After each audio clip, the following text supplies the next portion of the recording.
In 1888, there was a famous scientist who made so many discoveries and made a fortune from his inventions. One day he was reading his local morning newspaper, and to his surprise, he found his name in the obituary column. The newspaper had reported the death of him by mistake, believing he had passed away, when in reality, his brother had passed away a day before. What he read in the newspaper horrified him. They titled him as the Merchant of Death. They also described him as a man who had made it possible to kill more people more quickly than anyone else who had ever lived. They criticized his invention of dynamite. There wasn't anything good written about him. That news hit him hard. In that moment, he quickly realized two things. One, that this was how people were going to remember him, and two, that this wasn't the way he wanted to be remembered. From that day on, he started working towards peace. He left most of his wealth in a trust that would be used to establish the awards after his name, Alfred Nobel.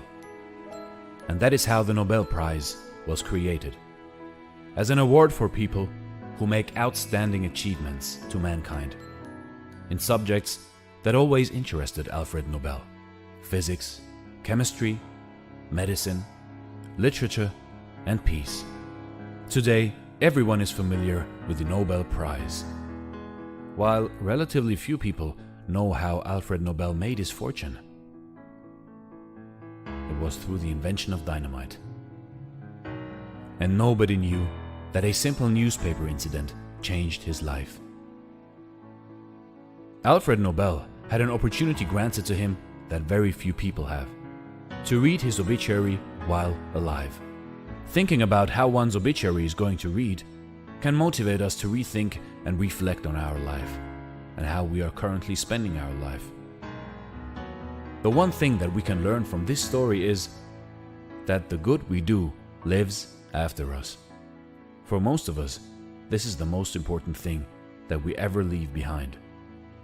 The reality of death can be our greatest motivator if we let it. It can help us refocus on our visions and remember why we do what we do. Once you understand what death means in all of its darkness, you will understand life. You will see death not as a problem, but a fact. And that fact will change the way you see everything going forward. The only way to deal with the reality of death is to go out there and live the best life you can, while you can. Use your life to do something that gives you meaning, and then you'll no longer see death as a problem when it comes upon you.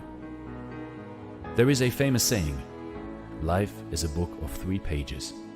The first page is birth, the last page is death, and the center page is empty.